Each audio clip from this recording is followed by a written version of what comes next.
into two sections. The first part, I will talk to you about the planning process. Of course, we will discuss along the way.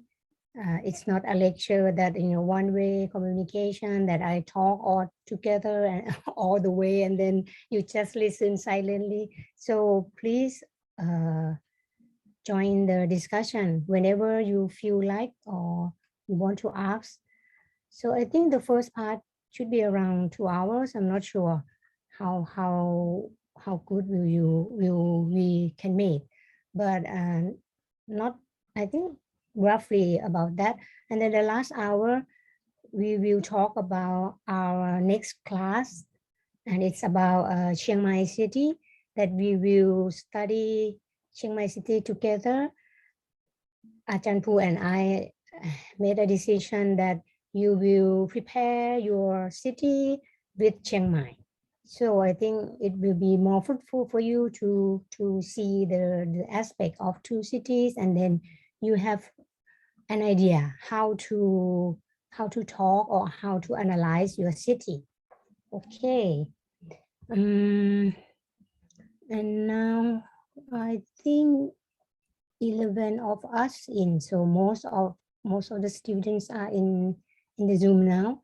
So we may have a soft start.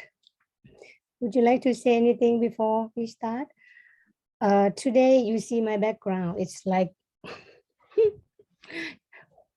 actually it's a poster of one of my friend, the Ajahns in Chulalongkorn University. And she made this, and she talked about the urban area, the public space use a couple of weeks ago with my master student who study in the public space in a neighborhood level. Anyway, I think this time it represents my feeling about this class. We'll talk about it later, okay? Last time I remember we mentioned about the Green City Index, right? And then some of you asked that how can we measure? And Roland kindly, say something for us. But today we can talk a little about that, and then we switch on to planning process later. I can share this one with you, but then I need to play slideshow. Okay, can you see this? Hello, Ajahn Poo. Good afternoon, everyone. Hello, Ajahn Kai. Sawasdee krap. Good morning. Good afternoon, everyone. We just have a soft start. We like to talk about the last time when I talk about Green City Index, somebody asked that how can we measure Green City Index? And I think this one is quite good. So I will just talk a little about this, and then we will move on to the planning process. And then at the latter part, Ajahn Poo will talk about the work about Chiang Mai that we will analyze Chiang Mai together in the next class. And then the class after next, we have a city walk. Okay, this table, I derived it from this book. You can see at the lower part of the slide. You see it's Mike James and Jones. It's on the dimension of sustainable city. Okay. And we talk about complexity from the UK side. And I hope you remember that this one, Professor James is in Oxford Brookes, the latter part of his career. But now I think he's retired, but he's still very active. Okay. And it's said here the aspect of sustainable built environment. It can be like land use and built form, environmental energy conservation, environmental recycling and reuse, which Roland also mentioned about this. Thank you very much. And then also the communication and transport. So it divided into like 4 parts altogether. And if you look into details, it's like intensive of urban land, networks of green corridors, mixture of land use and relatively high density, community building, self-managed, affordable homes, local identity, all the highlights by I think it's quite important, so I like to highlight it. Sustainable building materials, flexible design, and good space standard, improved noise insulation. So it's like the build form, planning and design of the urban form and also the buildings, okay? Environmental energy conservation, combine heat and power, local power generation, micro power generation, renewable energy, of course, very important. High level of insulation. Again, it's about design of the building, intelligent lighting, and integrate security, heating, and IT system. That's one of the smart city always mention about this.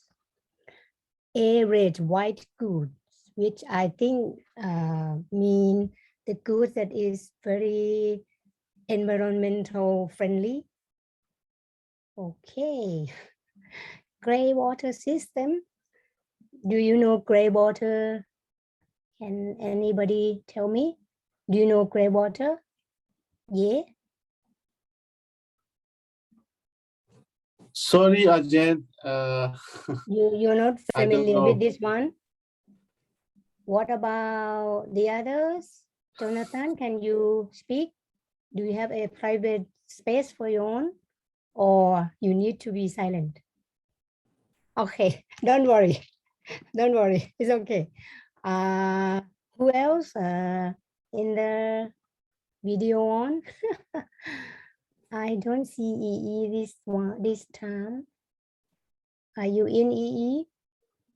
Because normally she switch on her video. Who else want to answer this? Do you know gray water? Guess? Can you guess? Somebody type. I think it is, I don't know, but I'm not sure. It wastewater, something like that? Yeah, used water. Exactly. Wastewater. Yeah, somebody put used water. I think Yeah. it's okay because it's water from our, for example, from our shower or our wash basin or, you know, something like that. Yeah, domestic water, exactly. I think so. I'm not sure that it will cover the industrial water or not. At the moment, I think it's a domestic one. And we will have something to find out again, right? I haven't thought about this before. Recycle water for gardening, car, and car washing. Of course, when we talk about water, I have heard that, you know, the next war of the world will be the water war. Do you believe it? At the moment, it doesn't seem so because there are a lot of flood in many areas, right? And they said drought will be a severe problem of the world in the future. So of course, they talk a lot about we need to keep water. And as I mentioned, sometimes I think that in the planning system of Bangkok, that the building who prepare storage areas, storage tank for rainwater will have a incentive, so they can have like higher building or they can have more space use in the area, comparing with the other buildings who don't have this. Okay. Okay. Waste cycling and use, and then, okay, I think I think I like to highlight the left and the right columns because it's about the built environment and it's quite close to my my career, my interest, or my area. Light transit routes and eco-friendly bus and bike way, that's the communication and transport, pedestrian-friendly infrastructure, restrict car parkings, environmental advice, bus and transit time, and IT enable. Okay, now we have some idea, right? That how we can measure the green city. And the next one is the summary of UK from that book. It's been summarized that UK dominant paradigm for most towns and cities are compact, high density, and mixed use urban forms. Okay, thank you very much. This is only a very short review of what we said last time. So I will stop share this one. Somebody want to add anything on this issue? Then if you don't have, we will go to another one.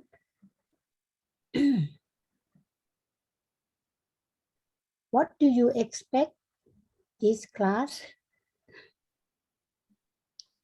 How do you feel about the word? I will start it very soon. Wait. I have to do something first, I think. Sorry.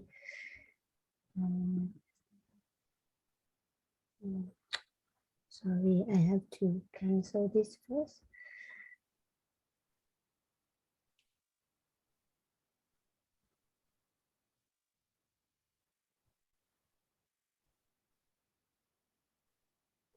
Okay.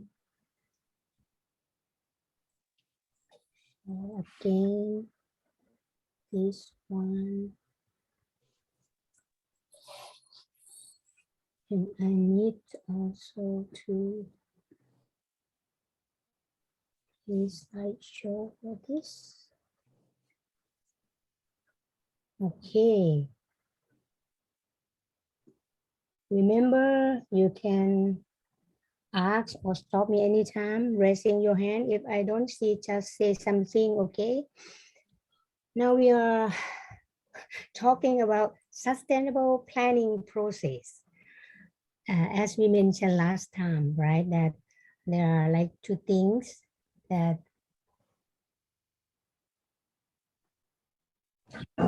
sorry, Jen. I yes, think you're sharing your screen, but I cannot see. It's like, yeah. Oh, sorry. But memory, but it is. I think it is because of your connection. I mean, from my end, I can see clearly. Oh, really? Okay, sorry. I need to share again, right? Yeah. Sorry, sorry, Ajahn.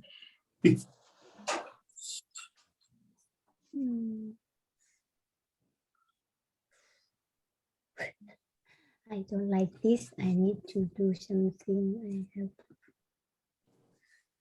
Okay.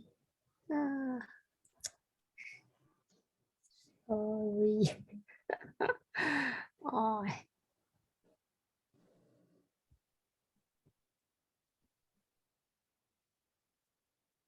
Share again. I wish I was in a smart room and I just say something and it knows what I want to do and somebody or I don't know, it do it for me. I just want to start like, how do you feel about the word planning process? Just ignore the photograph. I cannot insert something else, but it's just in the program. How do you feel about the word? Can you just tell me one or two sentences? Planning process. What do you think? Do you think it's interesting, boring, Yes, Ajahn. I think it is important, but it will take time, a lot of time. And the planning process is really important, you know, whatever we want to intend to do something. Yeah. It's important, but it is complicated and will take time. Yeah.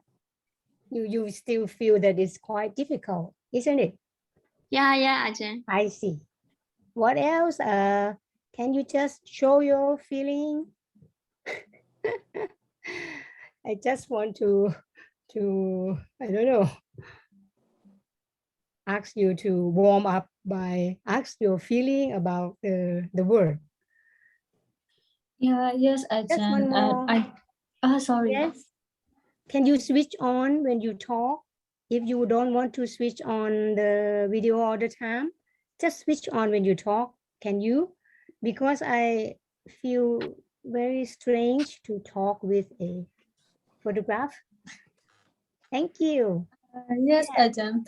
I think it's a really interesting things because we need to consider a lot of factors and internet and external and welders and a lot of factors we need to consider to make a perfect planning and how to implement, how to plan, and that's a really interesting thing. Okay, you are very good students, I think.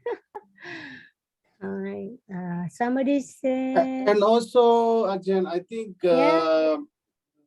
I mean, discussion will be definitely needed in the planning process. Discussion in the sense of with the with the stakeholder, you know, with all stakeholders. Right. Yeah. And Jonathan said it's the most crucial part of the urban planning because we cannot unchange it after we already plan. We can change it, but it needs a system to support if you want to change. It's a preparation stage of an important process, like the instant. Actually, I asked your feeling, you know. I just want to know how do you feel, but most of you cannot express or do not express your feeling, but you think that it's important, of course. But you know, for me, I feel that it's quite boring. And you know, I think about this seriously long time ago when I was a planning student, and then that time I said okay. And afterwards, you know, these words, this term always come to whatever I do, because I still in the planning process and I'm still in the city planning, you know, in this area. It comes to me all the time. But I try to look, you know, into my past lectures. I try to search, and I found that I do not have any slides of planning process with me at all. It's quite strange because I'm so familiar with the word, and I know, you know, when people ask what are the planning process, of course, you need to start from vision formulation, and then you use problem finding, and then you plan. After plan, you implement. After implement, you have to evaluate, and if you evaluate it, you can come again to the, you know, it's a circle. This is, you know, it's like in my mind, I tell that, you know, the steps are very clear and it's very short. But then when look into details for talking with you guys today, I found something a bit different from what I felt before. Okay, we can start. I need to play slideshow, right? I think it's better. Okay. And when I try to make it systematic talk about planning process, I will start from planning is, you know, somebody said, oh, sorry, I think I I like to start from the other part. I like to start from the bottom, from here, the reference. If you are interested in, you know, most of the slides today are from the number one, the UN Habitat toolbox about our city plans. I think it's very good and it's very practical for somebody who wants to plan, and I think it's quite good. But the others reference, for example, the third one, that I will start with this one, and the second one, it's just to make me, you know, return back to what I knew before. Okay, so I go back to this one. Planning is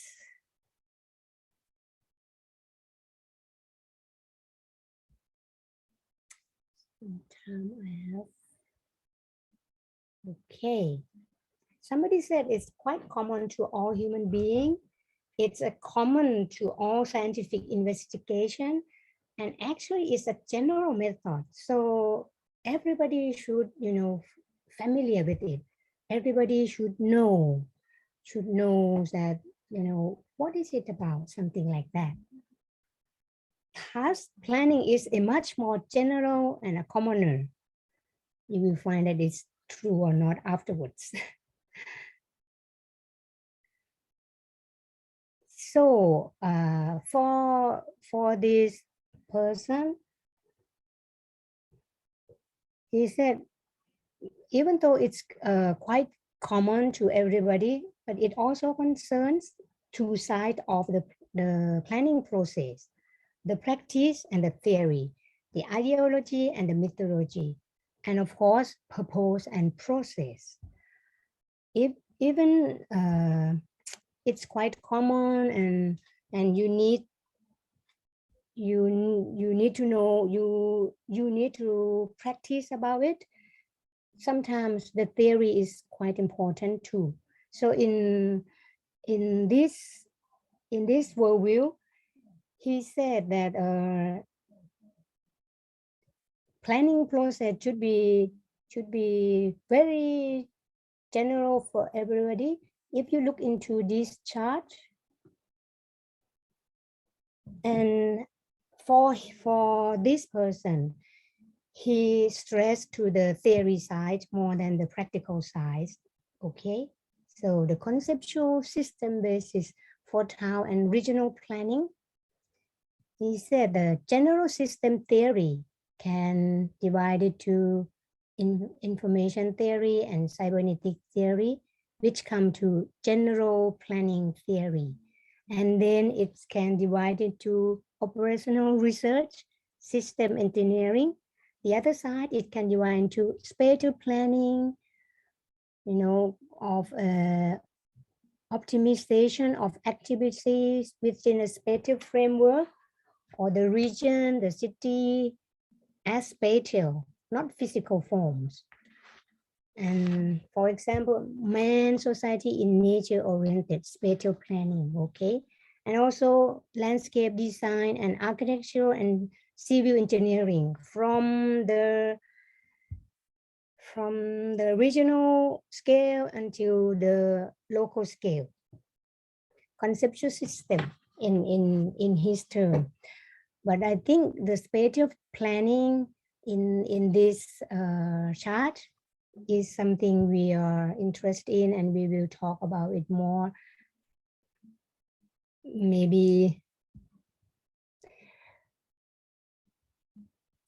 So in terms of data, or, you know, the areas of information in planning, of course, I think you might already know that we need social, economic, and also physical, as well as environmental aspect of that area, of that city. So it's the same as the sustainability circles.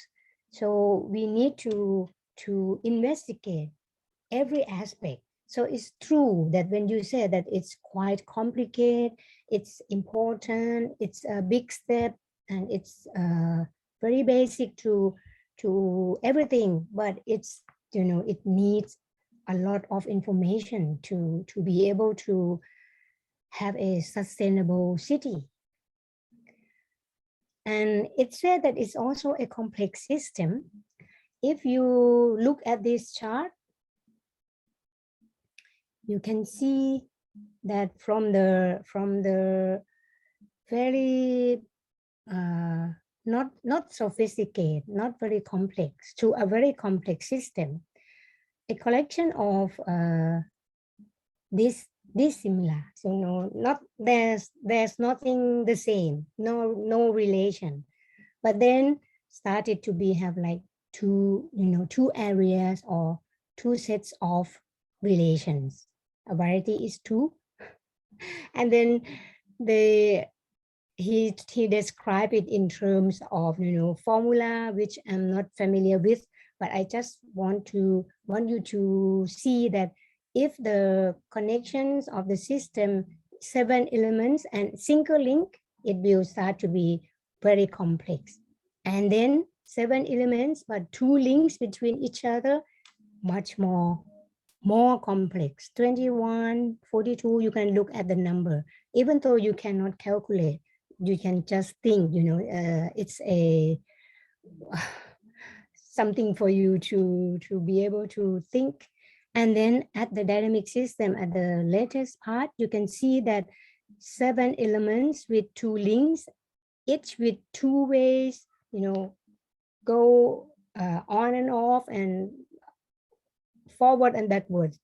And you can see that it's become like over billion. How can you pronounce this? Billion, million, isn't it? I cannot sure. Or million varieties, right? So I think planning process is also complicated. Zillion, isn't it? I'm not sure. How can you read this number? It's like 1 million, 1 zillion. Thank you very much. I'm not sure. 1 zillion. Okay, thank you very much indeed. Not very good in numbers. Okay, so just to show you that it's complicated. And then we can see that if we look at planning as a conceptual system parallel to the real world, you remember the practice and theory, that the 2 words that I mentioned before, planning, conceptual system, and real world system. They try to make you to think that when you think about the planning that you plan and, you know, how to implement it.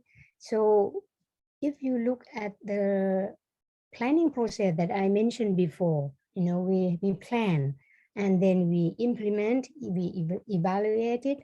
So it's a kind of the relation about the plan and the real world system, right?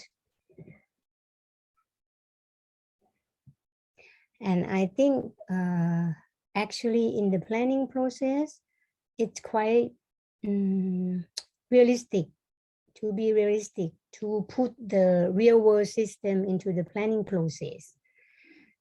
But for Chadwick, he said, if we separate it, we also can separate it. To just want to make you think about that. Okay, when we plan something, sometimes it's idealistic, and I am very idealistic person. So my interpretation or my choices when I talk to planning students go to the, not the practical side very much sometimes, but maybe if you are in the practical side, you may tell me what's happening. But when I work in this project, the Learning City project, I think that I need to be in the real world system more.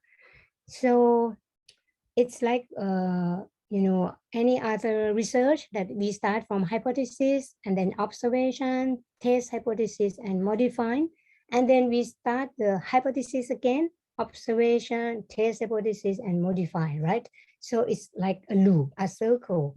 It's, I think the real and the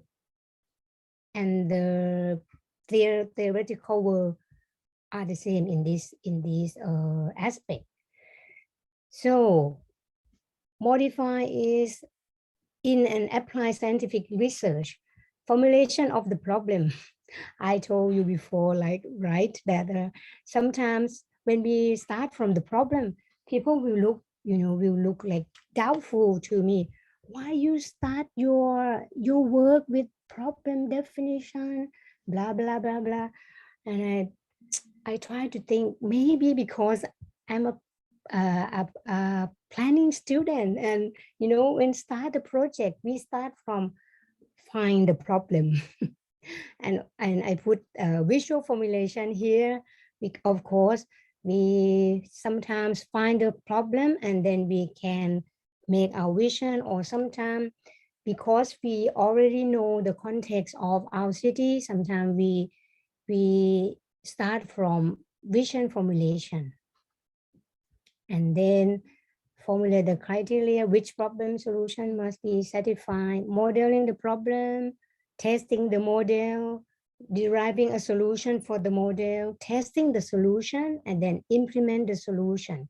Of course, so for the big picture, it's like vision formulation, plan, implementation, evaluation, and then the step will go back to vision formulation again. Okay, so I think this one pretty much the same as I mentioned before, but use another word to make like problem finding and then goal formulation. So sometimes we, as I mentioned, we have the goal, for example, sustainable development goal, but our goals actually come from the problems. I don't know how to go back. Can I go? Oh, okay. Somebody said something. I need to switch on. Oh, Sapir. Okay. Somebody has problem. Okay, thanks for letting me know. Thank you very much. Okay, this is the theoretical side. I think it's not so interesting or complicated. Can I look at your face and your feedback? Is it okay? Should I go further? You want to say something? No, Ajahn. No, okay, thank you very much. So we are moving to the planning process. I don't like, okay, from your side, okay.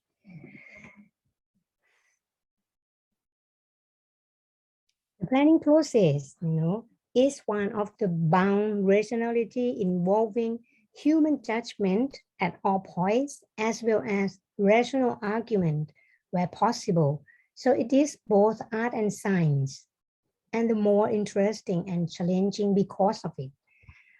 Somebody might think that actually planning process, is only the science side, not the art side. But if you look into details, you will find that many of the points we need like human judgment, or sometimes like values that or norms that we have. When we do the planning process in different areas, maybe the planner have, even though the same conceptual framework, but then in different areas, they may make different decisions. They might have something different from each other because human judgment of the values of the what we are standing for. If we standing on the sustainable development side, we will strongly strict with it.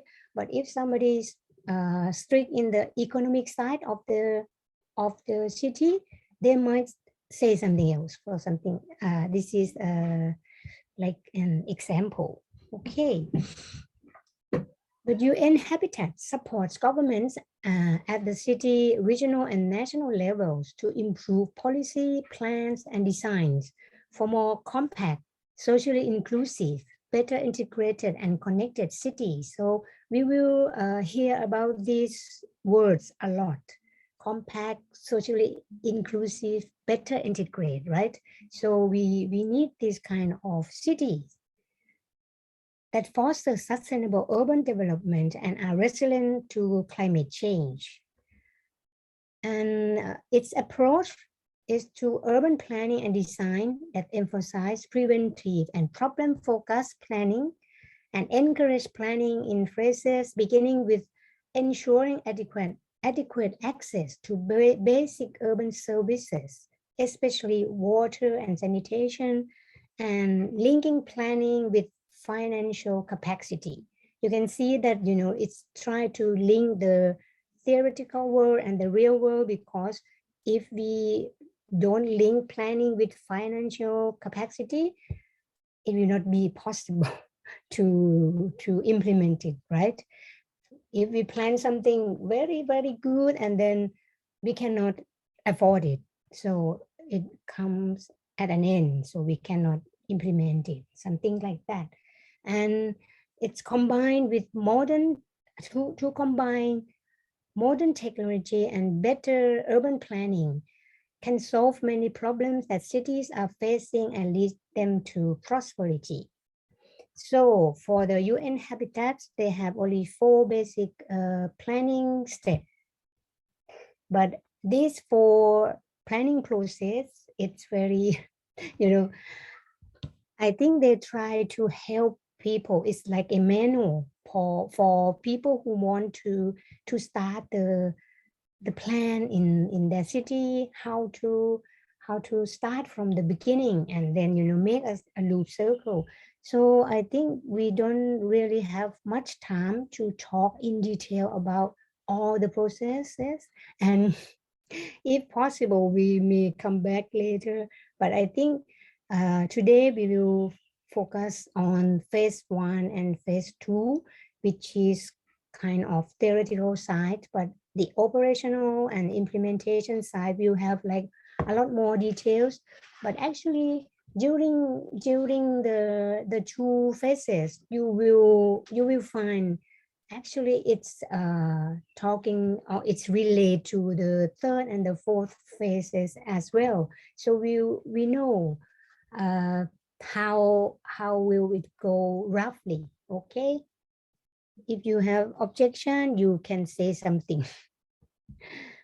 I actually will listen to the participants a lot more. We are in the inclusive class. So we try to involve everybody in the process. Thank you. So we start from first 1, assessment. What do you think why we start from assessment? Can you give your ideas a little about why planning process started from the first phase, assessment? Is it important? Why? Julia, do you have idea? Yes, Why yeah, by conducting assessment, we can conduct the contextual analysis And also we can collect the data. So based on the data, we will get to know how will we proceed the planning process, what are the important factors to be considered in the planning process or something like that. Yeah. Very good. Thank you. I think that's it. Because we need, right? Roland, raise your hand. Do you want to add something, please? Yes, assessment is also important because it will help us identify the problem. We need to identify what the problem is. We need to know the source of the problem and as well as measures to take. So it is a way of analyzing what the issues are and trying to see ways to address such issues. Very good. I think you are familiar with, you know, the planning process. Of course, it's said, you know, it's a normal, right? It's a commoner. Everybody should know. Jonathan, what did you say? Assessment, usually people might object the plan. What does it mean?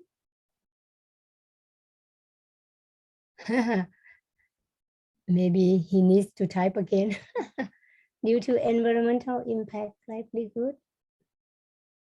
Usually people might object the plan because if people object the plan, I think because the plan doesn't include those people needs or, you know, values or their prosperity in the plan, right?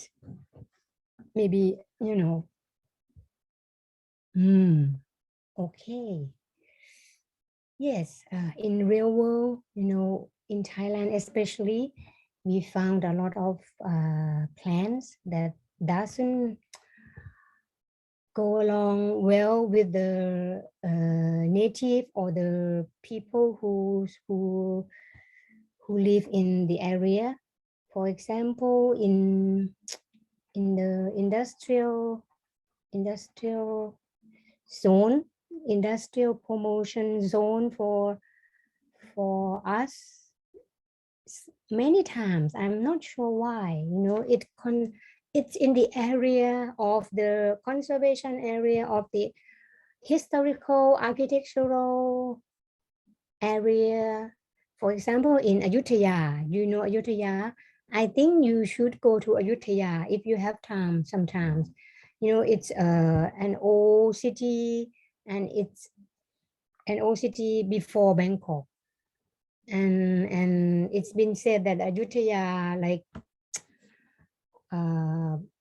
was a capital of course of Siam, not Thailand. Thailand is later when we united into one nation, but later before they are like, you know, states, and Ayutthaya was the capital of Siam, and later on we have like wars and many things happen, and I think there are a lot of things to see in Ayutthaya. If you like the historical part, you should go to Ayutthaya and to look at the city. For example, in Ayutthaya, it's a, you know, UNESCO World Heritage Site in the old city of Ayutthaya, and then for the plan, they designated an area. I'm not sure how to call it in English. It's like the industrial promotion zone for so they promote, you know, one area that they promote industrial to set up there, and it's also in Ayutthaya. And Lamphun, you know, Lamphun is a very old city, is an old city older than Chiang Mai, or like over 1,000 years, also has a industrial promotion zone in Lamphun. So I don't know why, you know, this kind of plan happens and they want to build like a electrical plant, for example, in Phuket or in the coastal area, the beautiful coastal area that, is a tourist attraction, something like that. So we don't know in the real one, and that's why somebody said, people might object that kind of plan. I think because it's the plan that doesn't involve the people needs in that plan. For example, we have BRI project in Rakhine State, and they are going to build residential zone, industrial zone, and deep seaport, right? And the project might impact the locals' livelihood, mangrove forest. It happened the same here. Loss of natural landscape. Therefore, we need assessment to conduct the data, of course. Okay, thank you very much indeed. I agree. Okay. Phase But one. Jan, just I'd like to add one thing. Yes. So before we do the assessment, I think we should start with the stakeholder mapping. So by doing the stakeholder mapping, and then we can obtain that we can know that which stakeholder should be involved in the assessment process. Right. Thank you very much indeed. I think you are right, but assessment also means assess the networks, or those it assess everything, not only the physical or the, so it assess everything. We will talk about this very soon. So assessment phase one, it aims to understand and assess the context and the territory in which the plan will be developed, including current planning and legal frameworks, available resource, the plan and process objectives. A tailored participatory process is then established. You see, supported by a strong stakeholder engagement. So assessment also, thank you very much, yeah. It also includes the stakeholder analysis, because we need. So if you look at this model of the UN Habitat model, you will see that the participatory process is very important, and it starts from the very beginning, from the assessment until the evaluation. So every other stage, we need the participation to make the plan inclusive and sustainable. So it's not possible to leave the stakeholders at every stage of the process. Okay, finally, analysis and diagnostic are elaborated to understand the territory, its opportunities and challenges that will be integrated into the plan. There might be a lot of text for this lecture. I try to put a lot of photographs, as many as possible, but we can stop wherever you want. Okay. So the first, the assessment, they have like 4 stages: contextualization, project preparation, participation setup, and then analysis and diagnostic. We will try to talk in details about this. You can see from this chart, I think it helps us to understand or to see, the step by step. If you see the contextualization, you see that it starts from human and physical resource review, legal resource review, financial resource review, and then it said this contextualization should have a self-assessment workshop. You see, from the very beginning, we review, human and physical resource, legal resource, financial resource, and then we should set up a workshop for everybody. We include everybody to help us to build a self-assessment self-assessment to make it like inclusive assessment, not only assessment from the professional, from the planners, something like that. So the contextualization aim to develop and evaluate the current conditions and available resources that impact urban planning process. Both internal and external resources are reviewed, including physical, human, information, and financial components and mechanisms, as well as legal aspects. So everything we need to review everything to understand very well about the place we are going to plan. And the output of this stage, we should have like urban planning process roadmap and work plan that identifies which activities of the our city plans should be conducted. You remember last time that we we have the city we need, and it also has the our city plans to involve in the process. So the total output, these outputs are from like each state.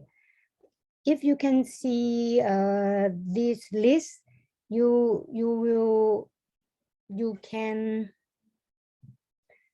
from the first stage, human and physical review, it has this kind of outputs. And then the second step, legal resource review, we have that legal planning framework. And then, so it's like every stage that have the output I put here all together to make you have an idea. So from the very first assessment, we should have cultural, historical, and background research of, of the area. I think this is quite important. As I mentioned before, why should we put the industrial zone to the place where it has like, it's a gem in terms of historical significance, cultural significance, or natural significance? It's happened everywhere. I don't know why. For natural, also natural environment also happens in Thailand as well. So we should have a formation of preliminary project team and identifying of partners, which means stakeholders, right? So we should have a list of available resource, or every kind of physical and human resources. For example, if you're working in Chiang Mai, you will see that there are a lot of academics or NPO, non-profit organization working in Chiang Mai. You put a lot of lists. If we are working in the learning city, and we found quite a number of governmental and non-governmental NPOs, non-profit organization, and we try to link them together, because normally they work independently, even though their objectives are very similar, are pretty much the same. When we go to the not lifelong learning, but it's the,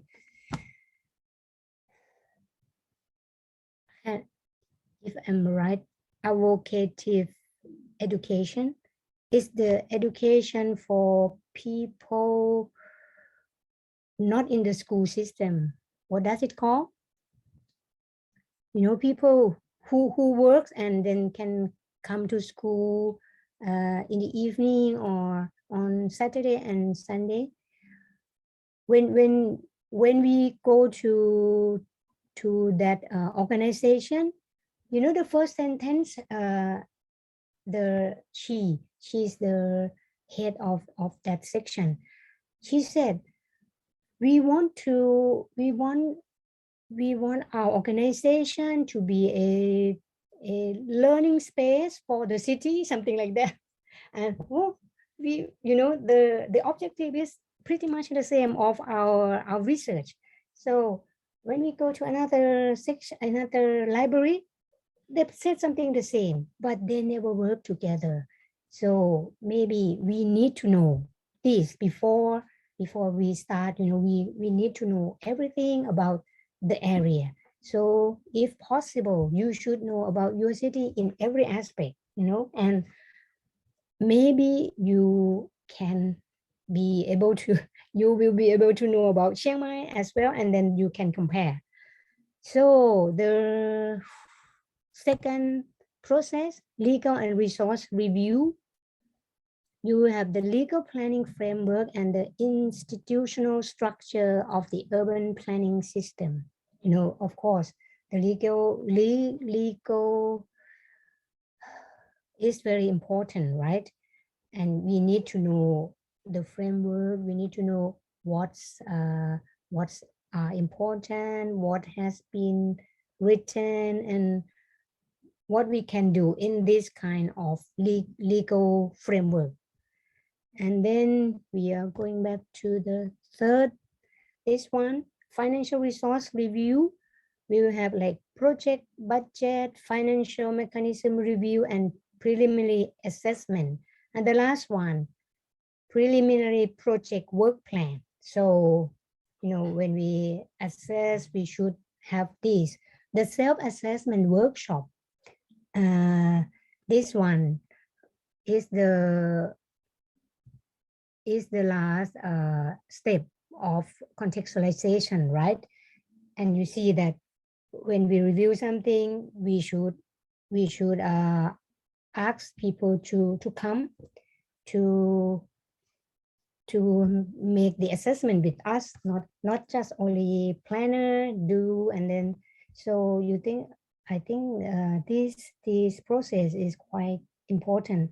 That's why when you listen to what we talk about our projects, and you know, a lot of activities, we go to the we go to the sites, we go to the neighborhood, we talk with people, sometimes interview, and many times, you know, like a workshop, coming together, ask information, and then make some kind of agreements.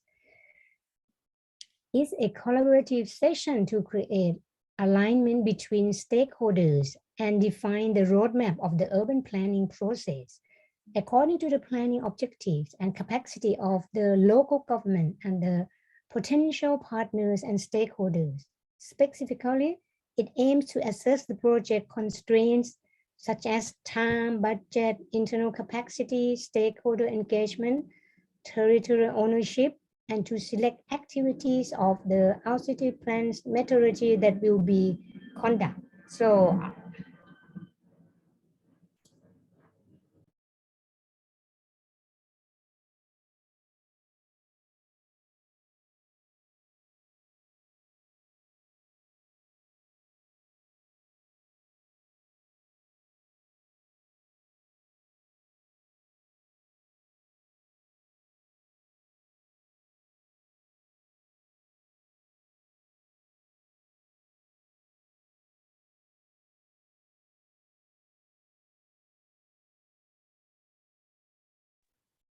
sorry, I need to mute when the plane fly over my roof.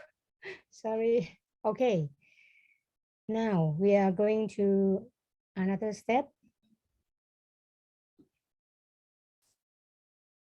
The project preparation. So now we know about the area and we have already assessed ourselves. We contextualize it, and then we start from guiding document, and then environmental and social development impact plan. So to be sure that we have the environmental and social factors in our plan. And then we go to resource mobilization and project office, okay? The project population aims to define the objectives of the urban planning process and the responsibility of each stakeholder.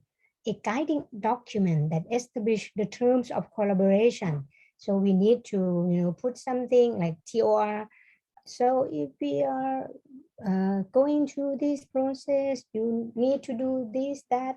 So you should come to this at the quite very beginning. You know, in our project, the Learning City, the latest one, we try to do this, but I think it's not in the very beginning stage, because at the beginning we need to know all the members, all the stakeholders, and it takes quite a lot of time. And now it's like becoming at the middle of the time in terms of time that we have, we start to do this, you know. So not it's not a very beginning of the process, but it's come like later on at the middle part of, because we have like 12 months and now it's after 4 months already. So it's to go towards the middle of the time frame that we have. Okay. So it should also, you know, have the roles of each stakeholders, who will have which role and how can we work together. The project preparation consolidates the agreement and discussion of previous activities. Finally, the guiding documents indicate its further resources, personnel are needed to establish the project office and start the project. So as I told you, UN Habitat tries to, you know, to help people from sometimes from some area, they don't even have the planning office at the moment, so they can follow the step by step and then they can work very well. The total output of this stage is the project guiding documents, term of reference like TOR, the legal planning framework and institutional structure of the urban planning system, staff recruitment, because it's like we are going to start the plan very soon. So we should know who will do this, right? But for in Thailand,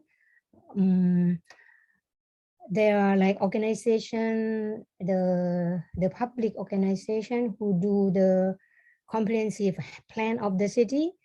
In the past, they work it themselves, but nowadays they try to outsource, and maybe this is the process that they will do, and they ask the companies to do this for them, and so they will be the one who look after the process and try to make it as good plan as possible. Resource mobilization plan, and then organizing gram of the project office. Do you know this word? Can you guess?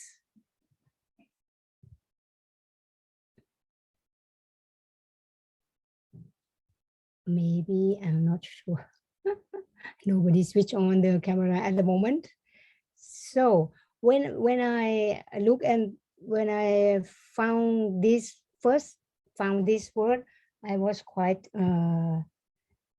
curious. What is it? But I think it's a French term. Maybe Roland will know what does it mean. But it's like organizing program, something like that, of the project. I think it should be organogram, something like that. What does it mean? I think it should be organogram is like a structure. An hierarchical, organogram is like an hierarchical structure, a structure of things from top to bottom. If there is like steps in carrying out an activity from the very top to the least. So I think it's pronounced organogram. Organogram. Yes, but in an organization, for example, there is what we call an organogram. Like in CMU, there is an organogram of CMU beginning from the head of CMU. I don't know what they call it here, but in Nigeria we call it vice chancellor. I think they call it president here. Very nice to know. And all that, yes. I didn't know the word before, but I just think it's like so it's like an organization, right? Actually, right? Sometimes organogram, show the relationship between the different departments and also the, structure of the organization. It also includes the, positions of the staff or something like that. So sometimes we call it just like organization chart or like that. I see. Organogram or organization chart. Yeah. Very good. Very good. Very clear. Thank you very much indeed. Okay. Thank you very much. You are very helpful. I like when you have responses. Okay. Now we move to participation setup. The next step. And this step, it's, from left to right, and then we will go down and then right to left. Participation and committees formation. Okay, now we know the area very well, and we start to have like we know who's going to do the plan, and then we need to set up this participation and committees formation. Participation plan, it just don't like think about it, but it should have a plan. Communication strategy and public launch of the planning process. I think this is a kind of announcement that we are now to have this kind of plan, please, blah blah blah. I think it's quite important. If you see this, it's like the process. I like the symbol a lot. I think it's very helpful. So setting up an inclusive participation aims to define the stakeholders involved in this institutional mechanism and committees, establish the participatory process and activities. And it also set up communication strategies for the urban planning process to be successful. It promotes transparency and enables the involvement of diverse stakeholders in shaping the city, neighborhoods, and communities. It also contributes to strengthen democracy, of course, right? Because you cannot have democracy without participatory. So it's in the SDG 16. Peace, justice, and strong institutions. If you discuss about it, you can talk that it's also concerned these SDG goals, and it helps this and that, blah blah blah. So the total output of this stage is stakeholder list, engagement strategy, committees formation. Of course, it's very short here, this list, but it's not easy because we need to talk to people a lot, and we need to have like, commitment. We ask them, what would you like to do if we want to do this? And then committee formation. We are trying in the Learning City project, we're trying to have the committees to look after the lifelong learning process in Chiang Mai, something like that. But we'll see at the end of the year. I mean, at the 12 month, can we do something? Sorry, I need to switch on the fan. In the morning, it's quite cool here, but now I think the room is quite hot for me.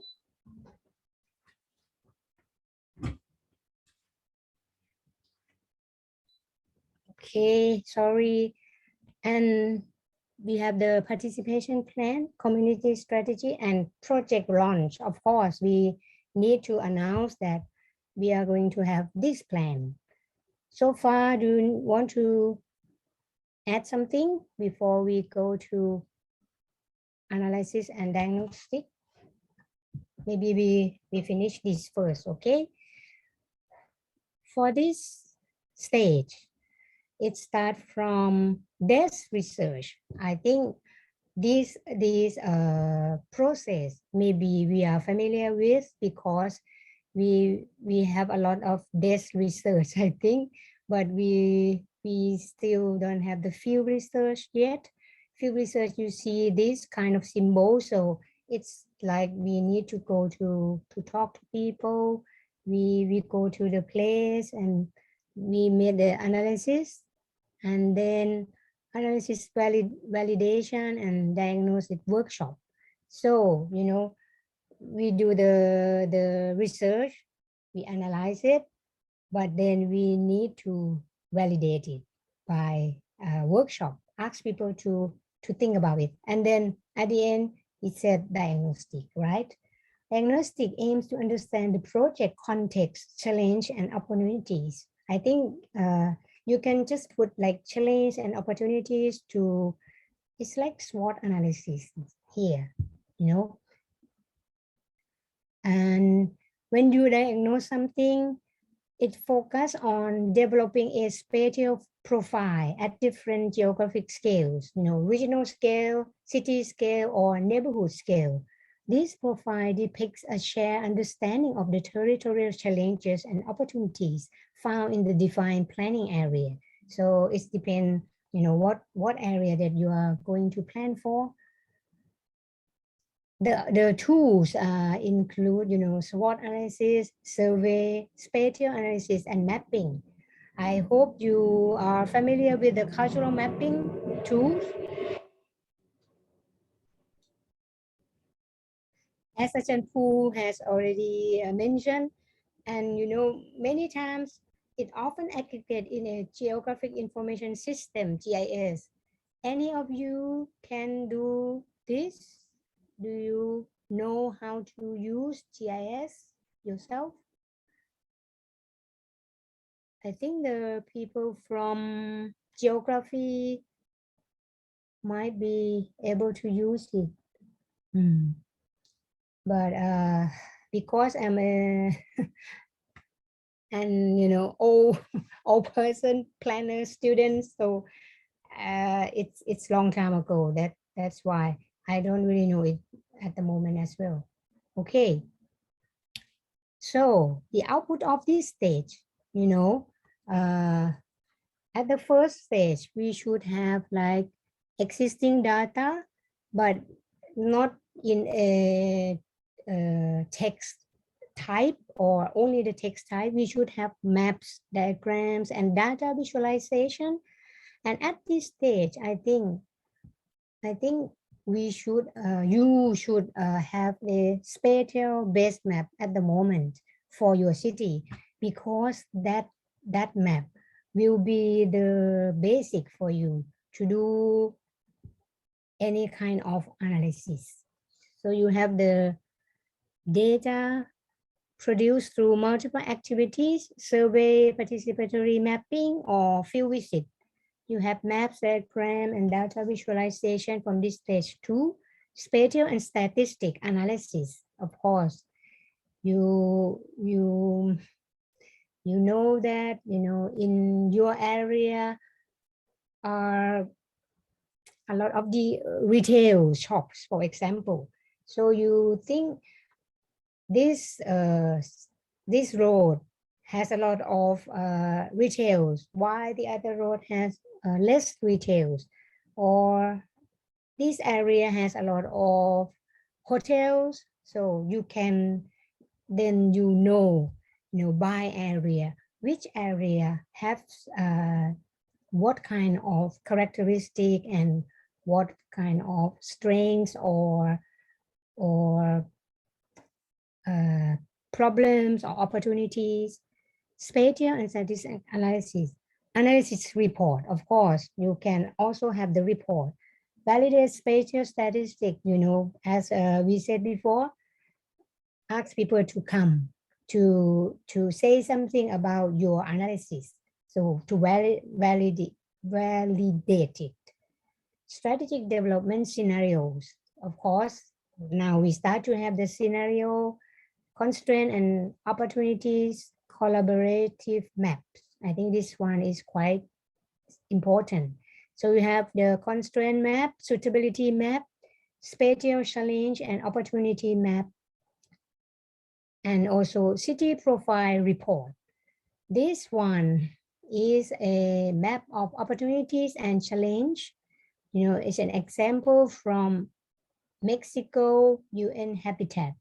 It's a pity that the The legends are not in English, but you can see how, you know, how layers of information put on the maps to make you be able to say, you know, which kind of zone that has, you know, this zone. Maybe some of you can read this, but I'm not sure for me that I can understand it well. But you know, like, you know, the what kind of it's like a priority or number from minimum to maximum in each areas. You can see, I think it's quite a good example, but you can have a look at in details later. You can also have a suitability map, and Bissau is the capital of Guinea, Sustainable Development Plan. So this kind of map, you know, you should be familiar with it a little more because you might need to do it.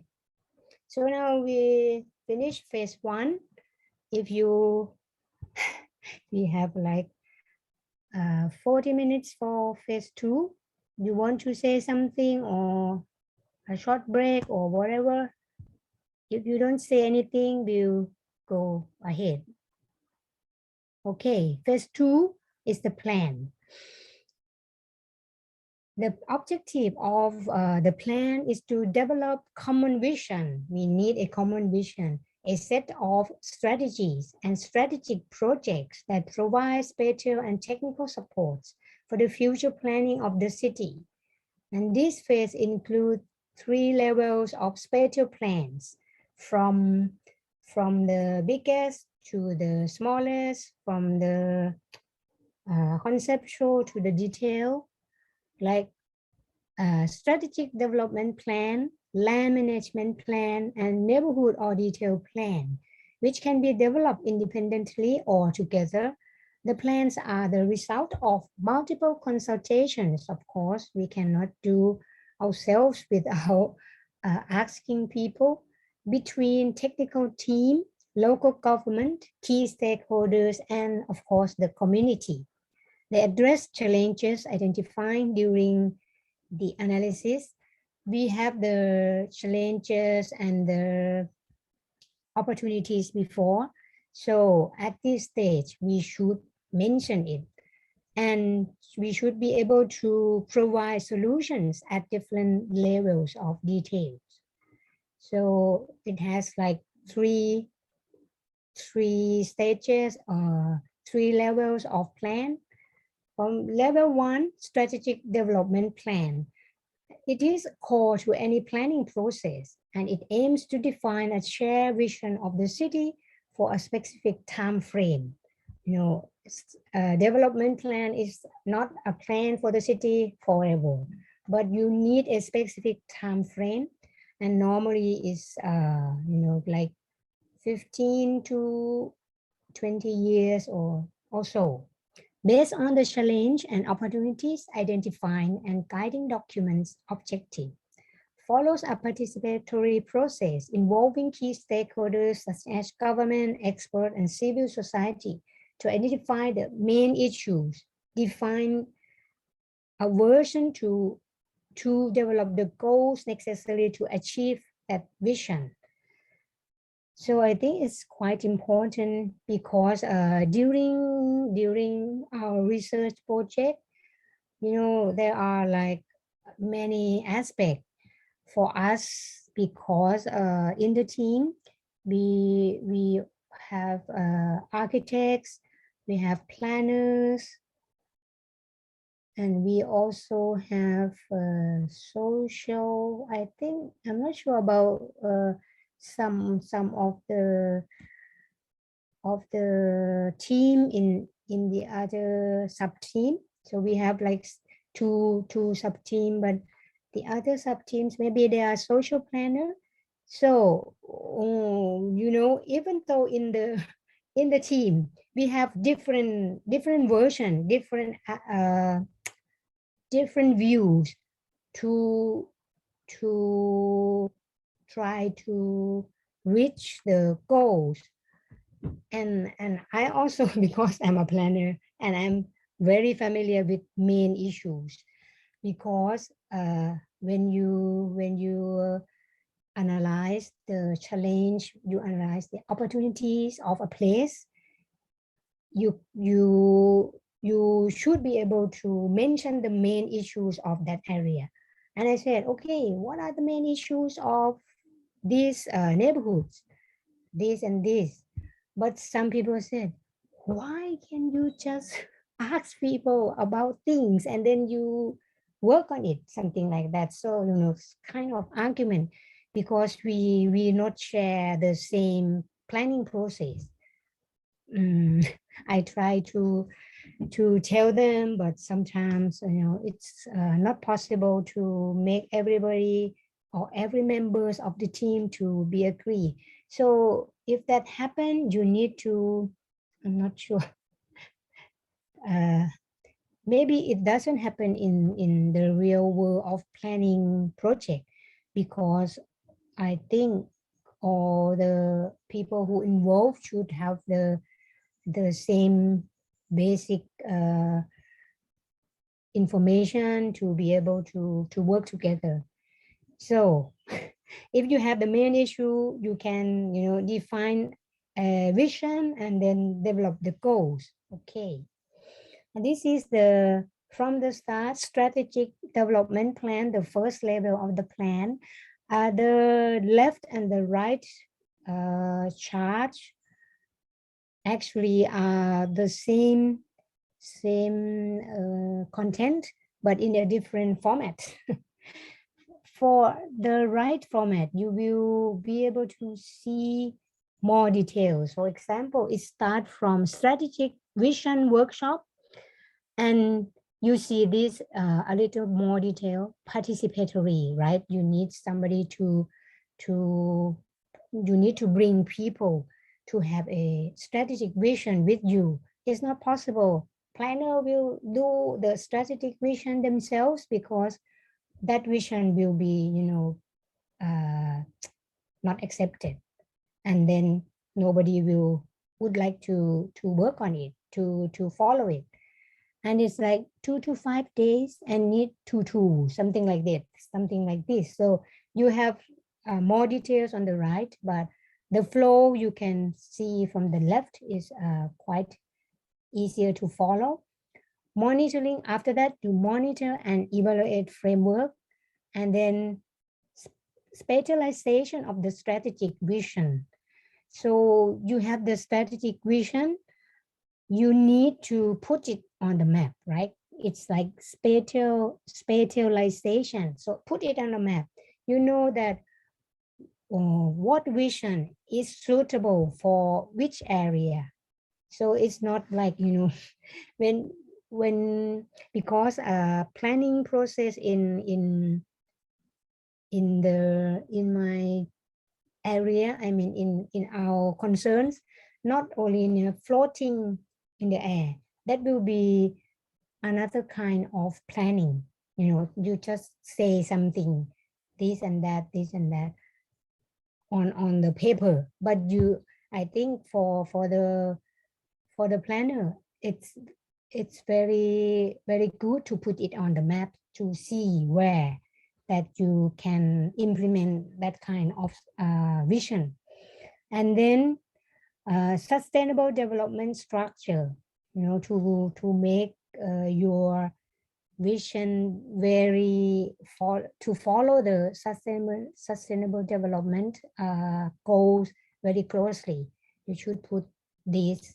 And then spatial strategy, so where the opportunities of it, we have the vision, and then we should have spatial strategy for each area. And then environmental and social impact strategy, not only spatial strategy, we should also think about environment and social impact, or else sometimes you think that this is good for this area should flourish, lift the economic values to make the people who stay inside the neighborhood have more economic incomes, but then if it degrade the environmental factors or it make people, the native people to move away from the area, so it will have the social impact. That is not a very good strategy, isn't it? And then we have to another workshop to make it into projects. We have catalytic project workshop. So after all the process that you have, and then you need to again ask people that if we want this kind of strategy, this project is good for this strategy or not, something like that. And then operationalization. So, and then public hearing. So you see, it's a lot of participatory process. Public hearing is worldwide again for everybody in the society or in the area or community, in every level, depend on what the kind of the level of your plan. But the strategic plan, of course, is kind of the whole city. At the end, I will have the plan, the example of Chiang Mai to make you to be able to understand. Okay, I think this is quite a lot. So the output, I don't put all the outputs in one page, so I like to go one by one. Definition of the vision goal, list of key performance indicator linked to the vision and goals. You have maps of strategic goals, map of new development structure of the city, including new urban perimeter and the strategic development zone. I like this one, strategic development zone. You can note this and you can in your area, you might like to indicate where is your strategic development zone, in what way. And then this is one of the example from Belmopan, Belize. If you know where it is, I hope you know, we can find it in the map later. So the key, it's like mixed use network. Very interesting. Blue and green network. Because we talk about the open space, like public space, and then you can see that there are quite a lot of green areas in this quite small plan. And we have residential higher density in the dark orange and the light orange. Residential lower density, industrial in gray in this area. You see, this is a kind of example. Okay. And vision formulation. I think this one actually maybe not at the city level, but it's in a very, very neighborhood level. It's about Mekha Canal. Maybe it can put to the vision formulation at the detailed plan level. I think it's very interesting and it's ongoing for Chiang Mai at the moment. We will talk about this later. I attend this meeting and a lot of people. If you look in the map of Chiang Mai, you will see Mae Kha Canal. It's the outer, it's the ring. It's in the ring shape. So it's the outer old wall of Chiang Mai. Chiang Mai has like 2 layers of walls of the old town, the square old town and the irregular form of the old town. And Mae Kha Canal is along the irregular form of the old wall. So if you're interested, we will talk about this later. So the output is the definition of vision, goals, and targets of the strategic development plan. Okay, I think we have already talked about the very top, and then final map representing strategic development plan, including spatial strategy, strategic density areas. In the map, you can see environmental and social screening report for the urban plan. We also should have the environmental and social development impact plan for the city plan. So now it's like we know a lot about the city. We know a lot about, the impact of the things that will happen to the city or the area. We should also have environmental and social scoping report of the city plan. Not only the plan, visualized plan, we should also have the text, the report of it. Environmental and social action plan for the city. A list of prioritized action and catalytic projects. So when we know all the things, then we can have the projects. What kind of project that will catalyze or will help the area to have a better solution, to be sustainable, to be more sustainable. And final report. And this is the example of, basic spatial plan in Guinea as well. You see, there are like quite a lot of information here. This is it's not in English, but I guess it's like, layers of transportation or routes that, or areas that you have, like different areas. If you can read, you can tell me too, or you can look at it later on. And this is one of the photographs that show of this area. So it's along the sea somewhere, because the area is next to the sea. Then the output at the final, it said verification of legal requirements of the plan and of compatibility with local governments, computation of implementation costs. When you have projects, you can also have the cost of it, and additional investment costs you need for the plan.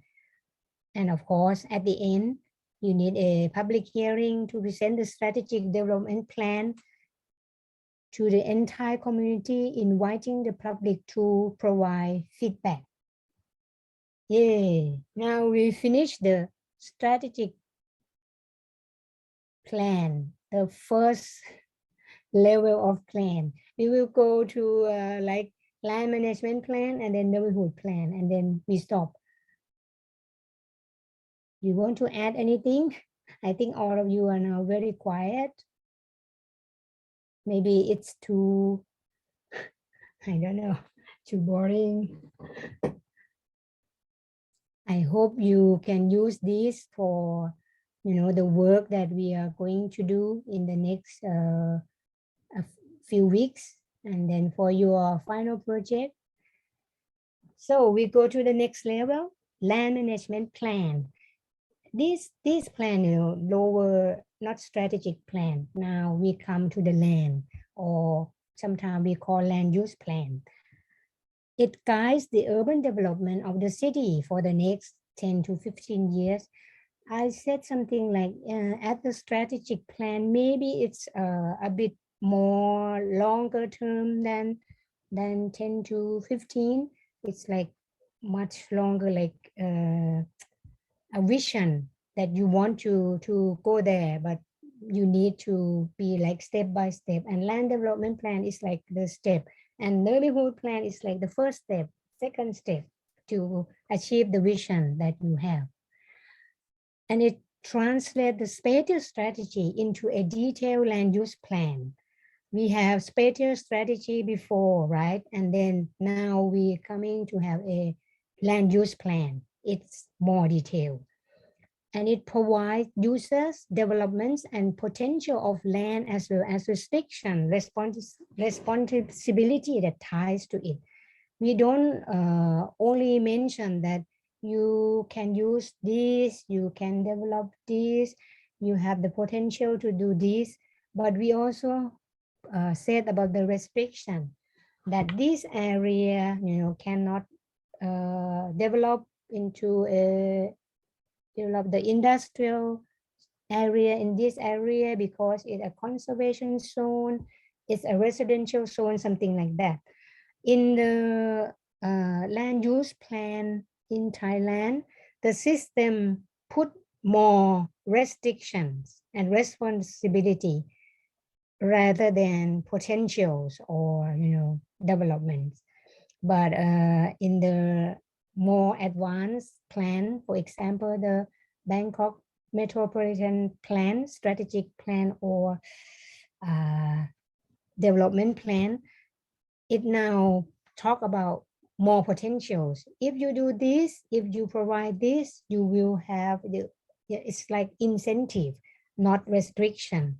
But the address of the plans to all other areas, mention about restriction more. I don't know about your system.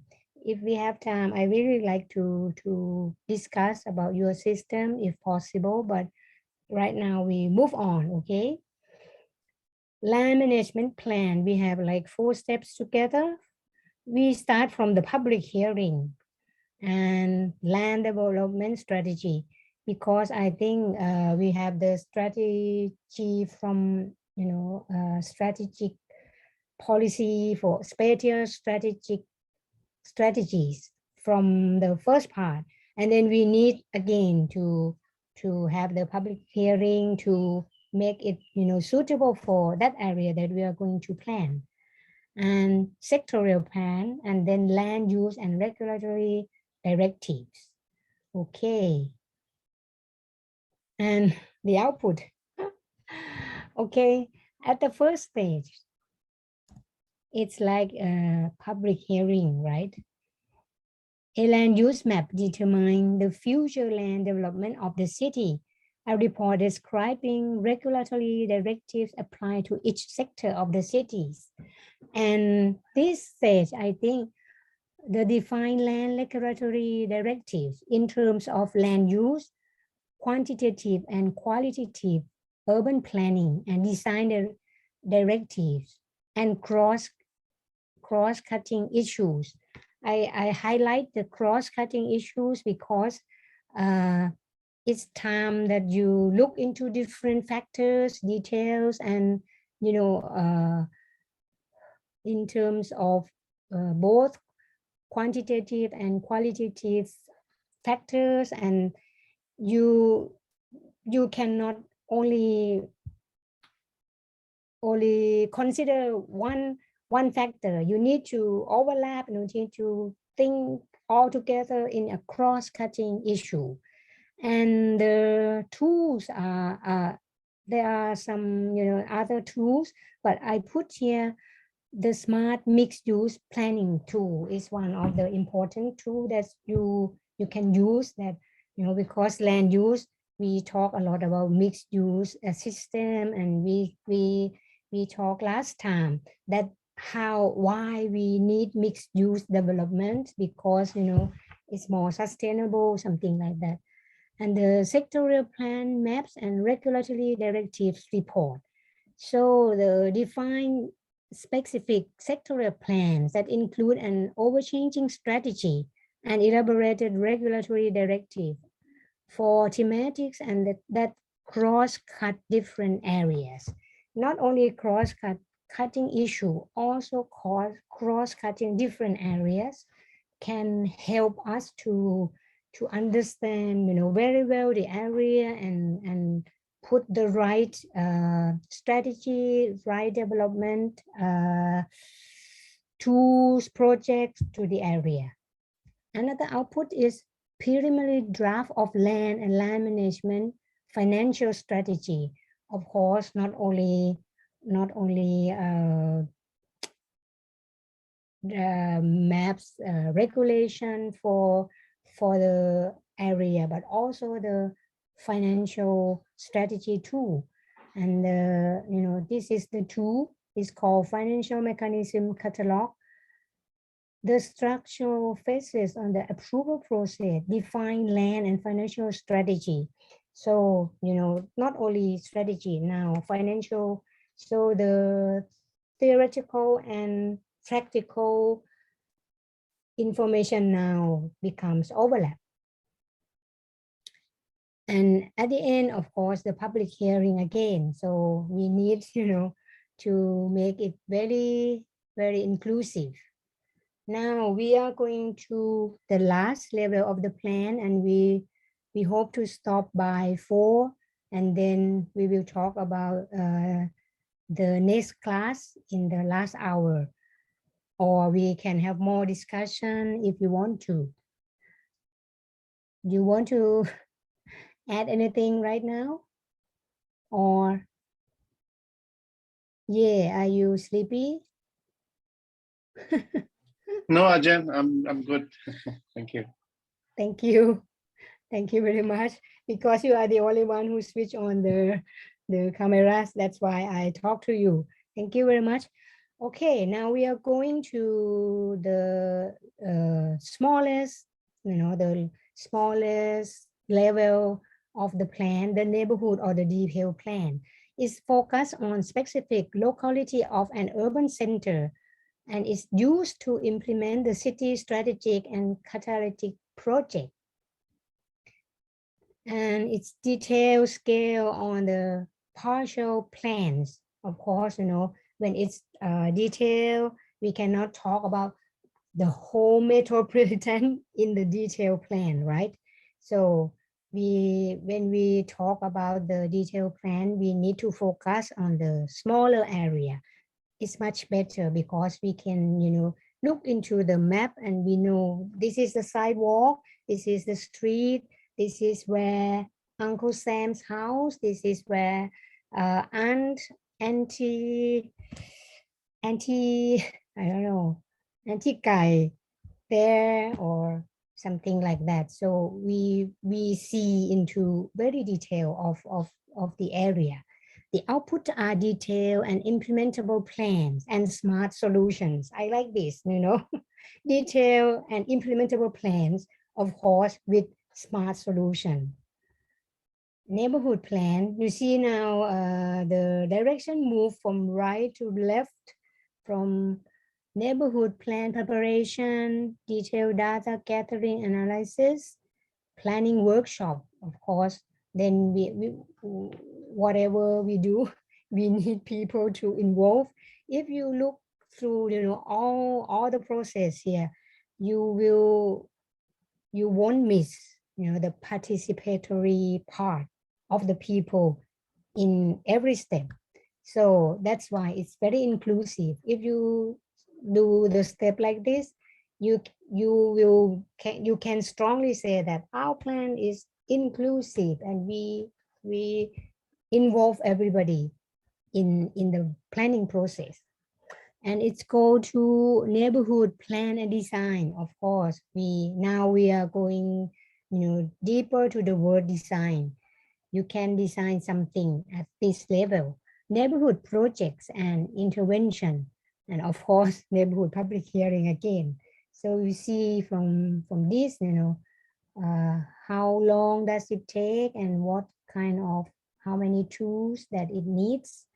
And then we go to the output, which is very short in this one.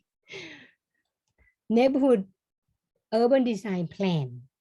Now it said, it comes to the design level now. Develop an implementable urban design plan for the neighborhood based on the data gathering, analysis, and participatory activities.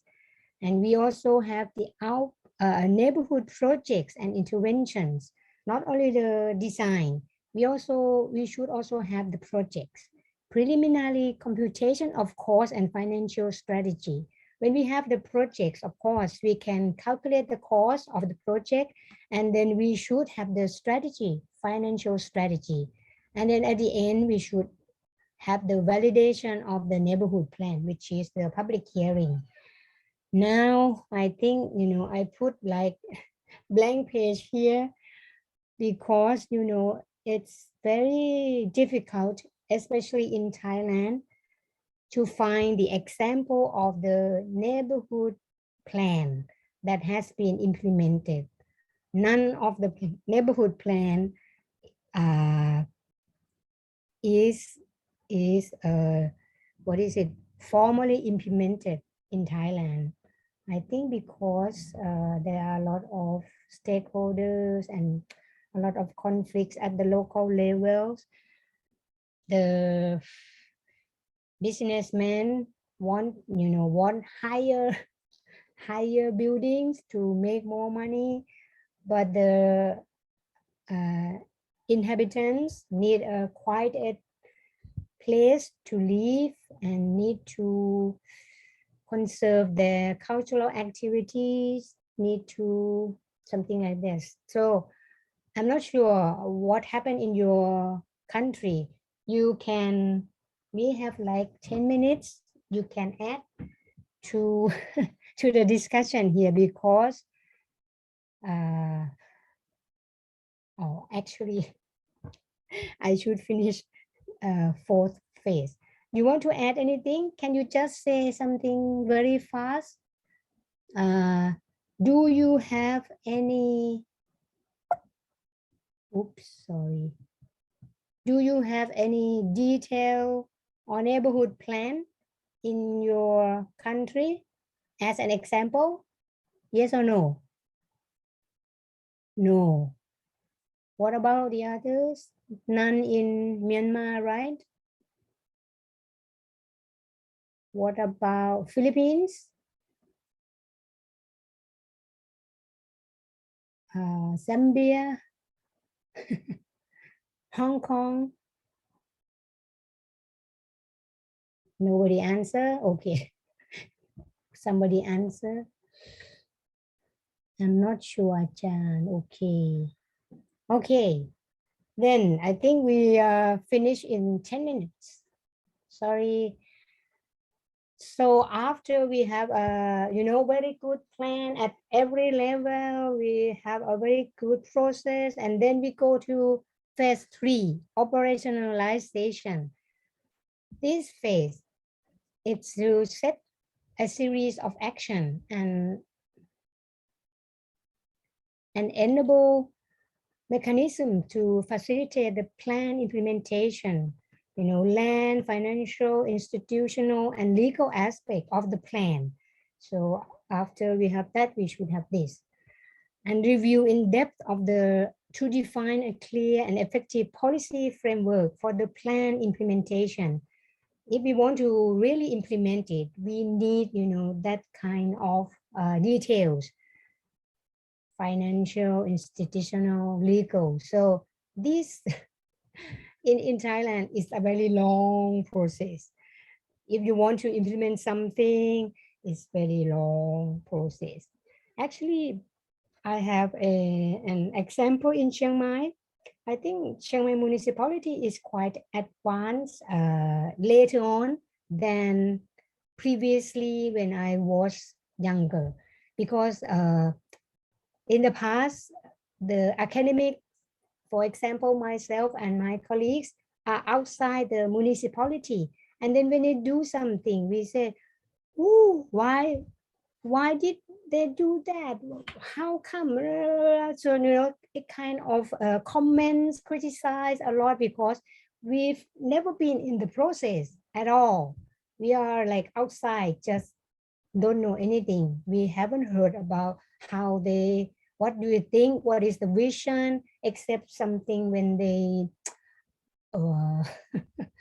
hype up. We don't really know exactly. They never announce anything, and we don't really know, but they go to the neighborhood, some people involved in the process, but we never been in the process. But later on, academics are in the process. They ask the academics and NPO, non-profit organization to sit in a committee in the municipality. I think this is advancement of Chiang Mai, and I really have a positive, hope that it will be much better. Okay. And this operationalization, including programming, land management, financial enablers, government and legal enablers, and action plan. Of course, we have, the things that we have. Then at the end, we need an action plan. And then we go to phase 4, implementation. That's the kind of prepare for the implementation. You need to set up the laws, financial, you need to, vote for the financial, for the project, something like that, and then implement. Once the urban plan is adopted as a legally binding document, the implementation phase aims to put in place all the mechanisms needed to execute the strategic actions and projects of the plan, as well as guide the future urban development. And the phase are implementing mechanism and accountability system. Okay, I think we come to an end, and this is, yes, somebody need to say something?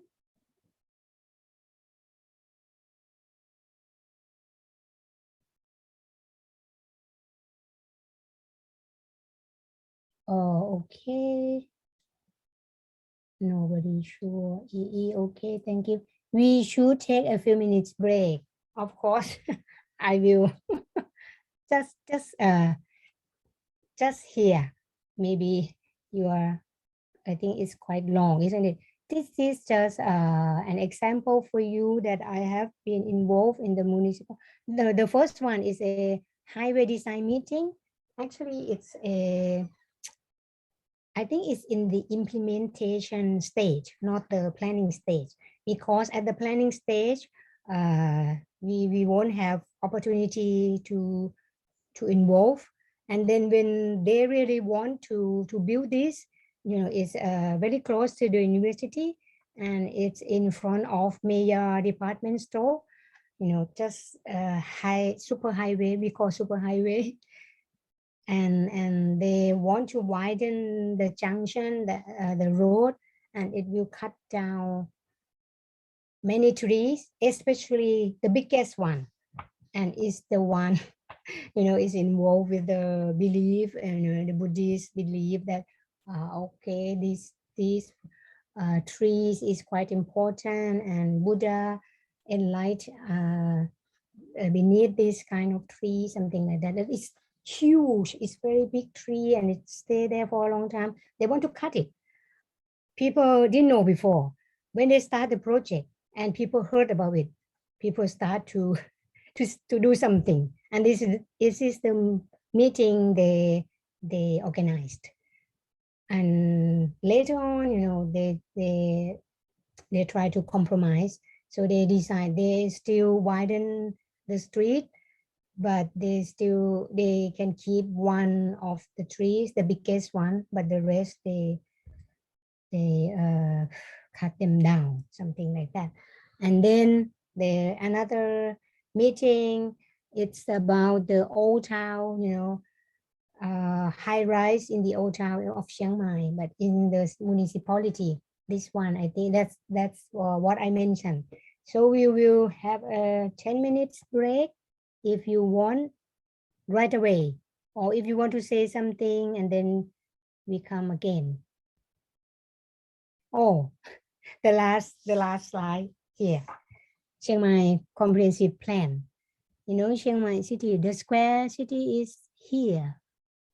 Very, very small here, and the irregular form here. And you can see the comprehensive plan now extend to the outside of the city, because they said they want to cover all the district in the comprehensive plan. That's why the city plan now is very, very large. Okay, I can stop here. Thank you very much indeed. We will come back at 10 past 4, okay?